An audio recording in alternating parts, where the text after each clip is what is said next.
네, 안녕하세요. 한의사 이정원 원장입니다. 배체트병이 혹시 뭔지 아세요? 아니요, 저는 처음 들었는데 입에 염증 나거나 이런 거 아닌가요? 네, 맞습니다. 그래서 배체트병 같은 경우는 일반인 분들에게는 좀 생소한 병일 것 같아요. 아무래도 앓고 계신 분들의 숫자가 많지는 않기 때문에 그런데 우리가 배체트병 같은 경우에는 흔히 생기는 증상인 그 구내염 증상을 같이 이제 껴서 발생을 하기 때문에 배체트병에 관심이 없으신 분들도 한 번 정도는 배체트병이 무엇인가에 대해서 알아두실 필요는 있을 것 같습니다. 배체트병 같은 경우에는 우리 몸의 점막에 생기는, 주로 점막에 발생하는 자가면역 질환이라고 보시면 됩니다. 이 자가면역 질환이라는 것은 몸에 면역계에 문제가 생겨서 발생하는 질환이라고 볼 수가 있겠는데요.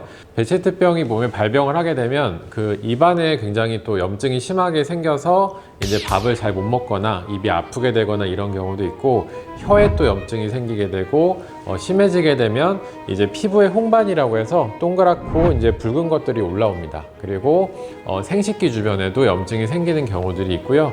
그 다음에 장, 그러니까 소장이나 대장 이런 쪽에 염증이 같이 생기는 경우들도 있게 됩니다. 그러면 한방 치료는 어떻게 치료하는 거예요? 배체트병을 한방 치료로 치료를 하게 되면 주로 한약과 저는 약침으로 치료를 하고, 그 다음에 환자분들 체질에 맞는 음식이나 생활 지도를 해드리게 되는데요.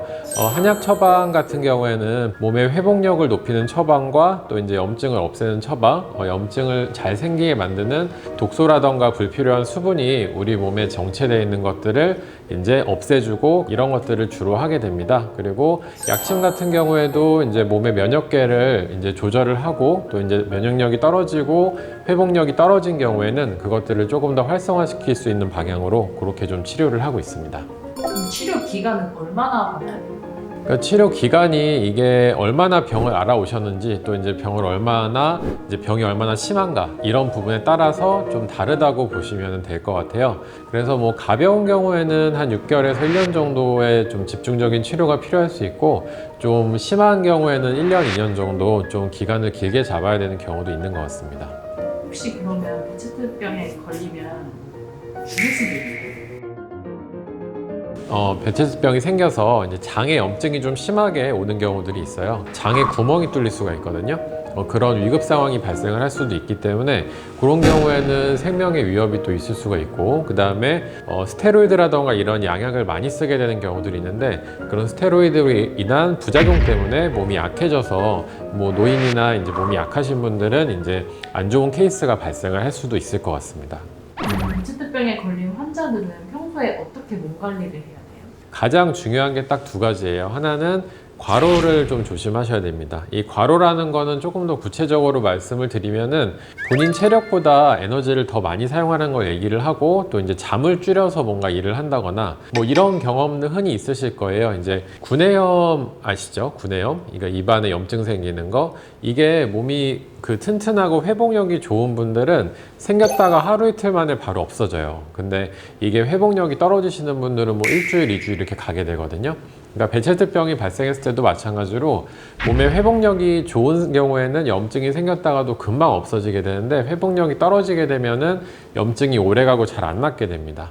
두 번째로 또 이제 음식을 잘 가려서 드셔야 되는데, 뭐 술이라던가 너무 기름진 음식 이런 것들이 가장 좀 안 좋다고 볼 수가 있겠고요. 이 기름진 음식이라고 하는 거는 동물성 육류 이런 것들을 많이 드시게 되시면은 몸에 염증이 생기고 또 자가면역 질환이 더 심해진다고 연구 결과가 많이 나오고 있기 때문에 좀 최소한으로 드시는 것이 좋습니다.